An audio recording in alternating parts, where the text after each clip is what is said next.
Hello, नमस्कार दोस्तों, स्वागत है आप सबका आपके अपने YouTube channel geography by Anil sir पर। कैसे हो? स्वस्थ होंगे, मस्त होंगे और अपनी पढ़ाई को मजबूत और धारदार रूप देने के लिए मैं आपके सामने लेकर आया हूँ राजस्थान भूगोल संबंधी राजस्थान भूगोल संबंधी 10 महत्वपूर्ण क्वेश्चन जो आने वाली परीक्षाओं के लिए बड़े उपयोगी है। और आज के पहले क्वेश्चन की शुरुआत करते हैं। पहला क्वेश्चन आपके सामने है। राजस्थान के लिए राजपूताना शब्द का सर्वप्रथम उल्लेख किसने किया था या प्रयोग सर्वप्रथम किसने किया था? ये कहने का मतलब ये राजपूताना जो शब्द है, राजपूताना मतलब जो राजस्थान है, वर्तमान राजस्थान, उस वर्तमान राजस्थान के लिए राजपूताना शब्द का सबसे पहले जो है प्रयोग किसने किया था? वो मैटकोप ने, कर्नल जेम्स टोड ने। कर्नल जेम्स टोड को घोड़े वाले बाबा के नाम से भी जाना जाता है। कर्नल जेम्स टोड को घोड़े वाला बाबा भी कहा जाता है। अगला है लॉर्ड बेलेजली। Option number 4 George Thomas. तो इसका सही और सटीक आंसर जॉर्ज थॉमस। क्या है? George Thomas. चलते हैं अगले क्वेश्चन पर। Question number 2। आधुनिक राजस्थान के निर्माता कौन माने जाते हैं? आधुनिक राजस्थान के निर्माता कौन माने जाते हैं? अब इससे पहले आपको और दो बातें बताऊं। वह है जो है अपना जो राजस्थान है, राजस्थान का जो वर्तमान स्वरूप है, उस वर्तमान स्वरूप को लेकर 7 चरणों में राजस्थान का एकीकरण हुआ।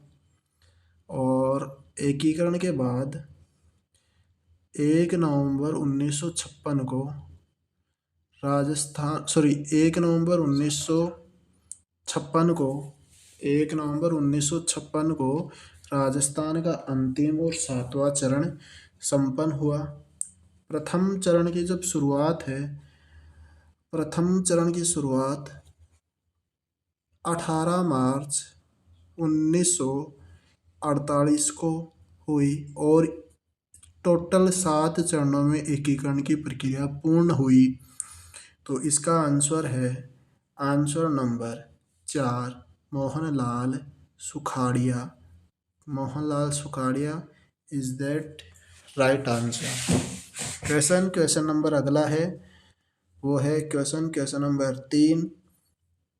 कर्क रेखा राजस्थान के कितने जिलों से होकर गुजरती है?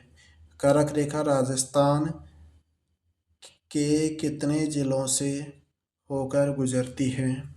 या क्वेश्चन है किस जिले से? तो पहली बात तो यह राजस्थान के 2 जिलों से होकर गुजरती है। उनमें से पहला है डूंगरपुर और दूसरी है बांसवाड़ा। तो अब देखते हैं डूंगरपुर और बांसवाड़ा में से ऑप्शन कौन सा है। तो ऑप्शन नंबर 1 बांसवाड़ा, जो ये 26 किलोमीटर की लंबाई से होकर गुजरती है। बात करें कर्क रेखा, कर्क रेखा अपने आप में 23.5 डिग्री उत्तरी अक्षांश रेखा है, जो भारत के 8 राज्यों से होकर गुजरती है। कर्क रेखा पर स्थित सबसे जो पश्चिमी जिला है वो है गुजरात। और अब आप बताइएगा मेरे को कमेंट करके, जो सबसे पूर्वी जिला है, पूर्वी जो राज्य है कर्क रेखा पर, सबसे पूर्वी जिला राज्य कौन सा है? और अगला क्वेश्चन नंबर 4। पाकिस्तान की सीमा रेखा को सर्वाधिक स्पर्श करने वाला राजस्थान का जिला कौन सा है? अब पाकिस्तान की जो अपनी अंतर्राष्ट्रीय सीमा है, अंतर्राष्ट्रीय सीमा को साझा करने वाले राजस्थान के जो 4 जिले हैं वो है, पहला है गंगानगर, पहला है गंगानगर, दूसरा है बीकानेर, तीसरा है जैसलमेर, चौथा है बाड़मेर। अब आपसे पूछा जाए कि पूर्णतः अंतर्राष्ट्रीय सीमा बनाने वाले राजस्थान के कितने जिले हैं, तो अब जो राजस्थान का जो नए जिलों के आधार पर गठन हुआ है उसके आधार पर तो 5 जिले हैं, और पुराने जिलों के आधार पर पाकिस्तान के साथ सीमा साझा 4 करते हैं। उनमें से जो जैसलमेर है जो जिला है सर्वाधिक सीमा साझा करता है। और अगला क्वेश्चन, क्वेश्चन नंबर 5 है, कर्क रेखा या राजस्थान में जो खेड़ ब्रह्मा गुजरात से खेतड़ी तक अरावली पर्वतमाला की लंबाई कितनी है। राजस्थान को जो विस्तार है या राजस्थान से जो अरावली का विस्तार है, इसका जो विस्तार है अरावली का वो है जो ये वाली दक्षिण पश्चिम से लेकर उत्तर और पूर्व तक अरावली पर्वतमाला का क्या है, विस्तार है। और जो खेड़ ब्रह्मा गुजरात से लेकर या फिर खेतड़ी झुंझुनू या फिर खेतड़ी अरावली की पहाड़ियों तक इसकी लंबाई की बात करते हैं तो इसका आंसर 550 किलोमीटर होगा। क्वेश्चन अगला है छठा नंबर का, और वो क्वेश्चन 6 नंबर का है आपके सामने। गोगुंदा कुंभलगढ़ के मध्य स्थित जो पठार है और उस पठार का नाम है, आपको बताना होगा भोराट का पठार, मेवाड़ का पठार या उरमार या लसाड़िया। तो इसका सही आंसर, इसका ये जो गलत लिखा हुआ है ये है ऊपरमाल का पठार। अब इसका जो आंसर है वो होगा भोराट का पठार। क्वेश्चन अगला है 7वां क्वेश्चन, राजस्थान में मरुस्थल का विस्तार किस दिशा में हो रहा है। अब आपसे पूछे कि जो राजस्थान का जो अपना जो थार का मरुस्थल है उस थार के मरुस्थल का विस्तार, जो अपना पड़ोसी पाकिस्तान है उस पाकिस्तान में 15% और शेष मरुस्थल का 85% उसका विस्तार भारत में है। और यदि बात करते हैं तो इस 85% का विस्तार भी भारत में जो हरियाणा, राजस्थान और जो गुजरात है उनमें इनका विस्तार, और 85% का सर्वाधिक 61% भाग अपने राजस्थान में स्थित है। और जो राजस्थान का जो मरुस्थल है, मरुस्थल का विस्तार लगातार पश्चिम से पूर्व की दिशा में होता जा रहा है जिसको बोला जाता है मरुस्थल मार्च।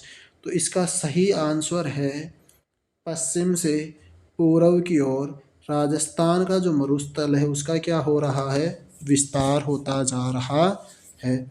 अगला क्वेश्चन, क्वेश्चन नंबर 8 आपके बीच में है।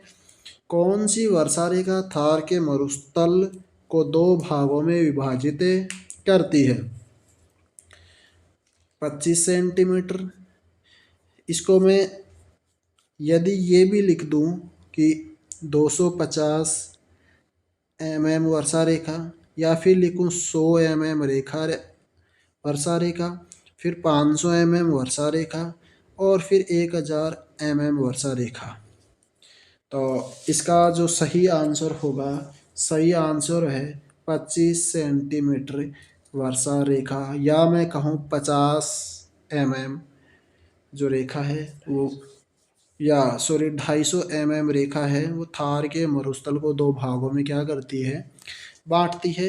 अगला क्वेश्चन, क्वेश्चन नंबर 9, और क्वेश्चन नंबर 9 है, राजस्थान में वार्षिक वर्षा का औसत है। राजस्थान में वार्षिक वर्षा का औसत है 57 से 58 सेंटीमीटर, 48 से 52 सेंटीमीटर, 58 से 62 सेंटीमीटर और 63 से 67 सेंटीमीटर। इसका सही और सटीक आंसर है 57 से लेकर 58 सेंटीमीटर तक। अगला क्वेश्चन, क्वेश्चन नंबर लास्ट का अपना 10वां है, बिसलपुर परियोजना का संबंध किस नदी से है? बिसलपुर का संबंध बी से बिसलपुर, बी से ब से बनास, बिसलपुर का संबंध बनास नदी से है।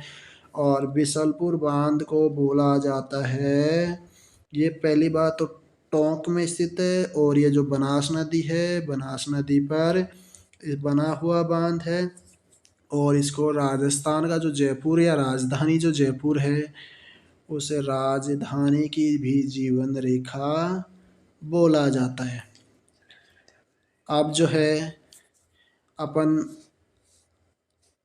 बात करते हैं, यदि आप अपने इस YouTube चैनल पर नए हैं तो विजिट करें, और जो राजस्थान जी के चैनल है उसको सब्सक्राइब ज़रूर करें, लाइक करें और शेयर करें, ताकि शेयर और सब्सक्राइब करने से जो नई वीडियो जैसे ही डाल दी जाती है तो आपको उसका नोटिफिकेशन मिल जाए।